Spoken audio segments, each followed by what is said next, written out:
Hello guys, today we shall discuss about the residence and presence of the God with the available knowledge which is given us by our Vedas, Upanishads and also Purans, and also with the help of the new scientific experiments.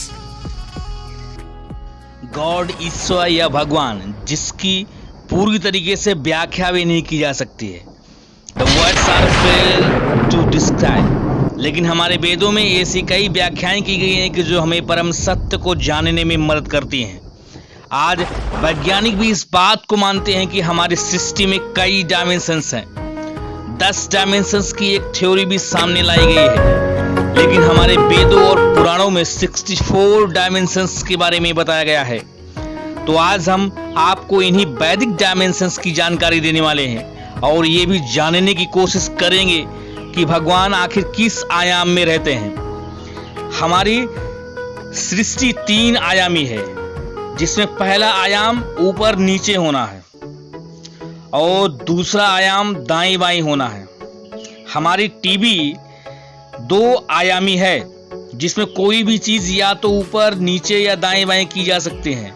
लेकिन हम 3D dimensional world में रहते हैं, जिसमें हम ऊपर नीचे के साथ साथ दाएं बाएं भी जा सकते हैं। और तीसरा आयाम आगे पीछे होना, इसे 3D कहते हैं। हम इसी 3 आयाम में बंधे हुए हैं, जबकि चौथा आयाम है टाइम मीन्स समय। इस आयाम को हम बस केवल आगे बढ़ता हुआ महसूस कर सकते हैं। हम इसमें पीछे नहीं जा सकते हैं। हम सिर्फ इन 4 डायमेंशंस को महसूस कर सकते हैं। यही हमारी ब्रेन की सीमा है।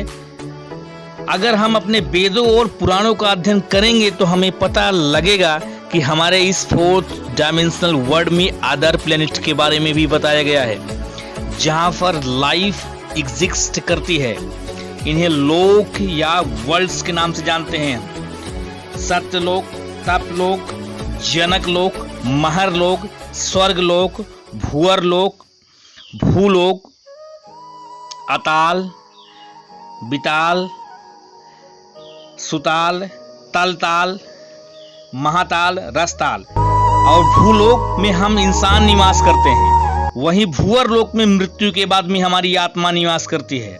स्वर्गलोक यानी हेवेंस में देवता निवास करते हैं। लेकिन ये सब हमारी 3D डायमेंशनल दुनिया के में निवास करते हैं। लेकिन हम जान चुके हैं कि चौथा आयाम समय है। इस तरह 5वां आयाम अब यहाँ से आता है, 5th डायमेंशन, जिसे कहते हैं मल्टीपल यूनिवर्स। यानी यहाँ जो है भगवान ब्रह्मा निवास करते हैं। लेकिन ब्रह्मा सिर्फ एक ही नहीं है। हर ब्रह्मा इसी आयाम में जन्म लेते हैं और यहीं पर मरते हैं। हर ब्रह्मा से एक ब्रह्मांड यानी 1 यूनिवर्स का निर्माण होता है। बिग बैंग थ्योरी, जिसे हम भौतिक 3 आयामी दुनिया की शुरुआत मानते हैं, वे इसी 5 आयाम के ब्रह्मा से उत्पन्न होती है।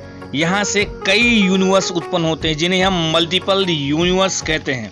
पिछली स्क्रीन में आपने देखा, यहाँ का समय बिल्कुल अलग है, क्योंकि ये आयाम हमारे 4 डायमेंशन से बाहर हैं। आगे 6th डायमेंशन है आपका, जिसमें निवास करते हैं महाविष्णु। महाविष्णु के भी 3 भाग हैं, महाविष्णु, गर्भोध कसे महाविष्णु, कसीरोध कसे महाविष्णु। इसमें महाविष्णु एलिमेंट्स और एनर्जी का निर्माण करते हैं, जिसमें इन 5 आयामों का निर्माण होता है। इसे ही महातत्व कहा जाता है। गर्भोध कसे विष्णु हर ब्रह्मांड का निर्माण करवाते हैं।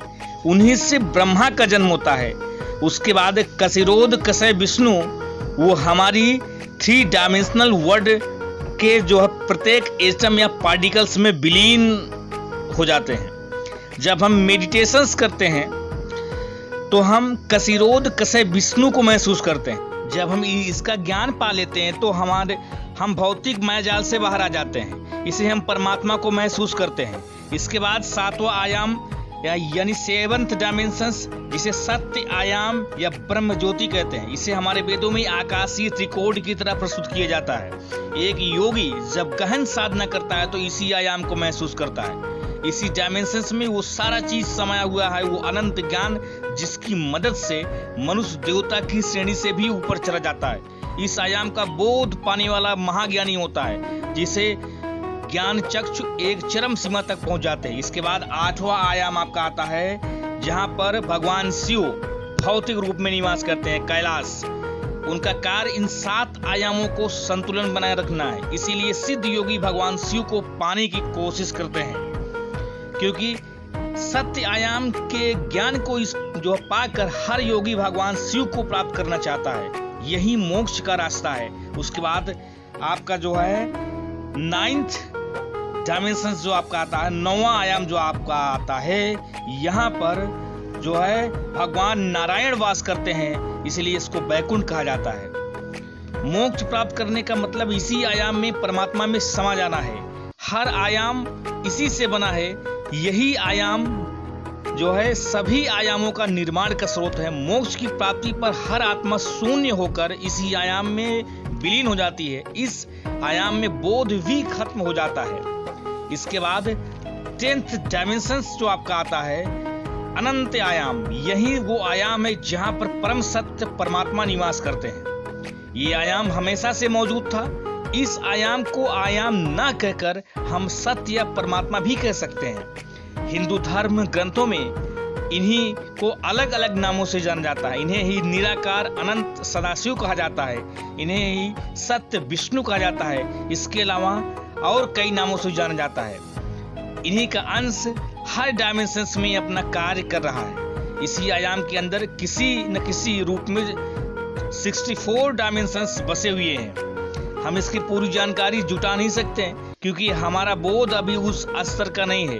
वेदों और पुराणों के सूत्रों को जोड़कर ही हम इस ज्ञान को पा सकते हैं।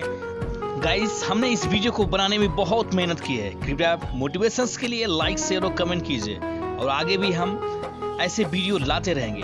अगर आपको हिंदू धर्म ग्रंथ पुराणों में अगर फायदा है तो प्लीज इस चैनल को सब्सक्राइब कीजिए। आप देख रहे हैं साइंटिफिक नॉलेज विद BIS।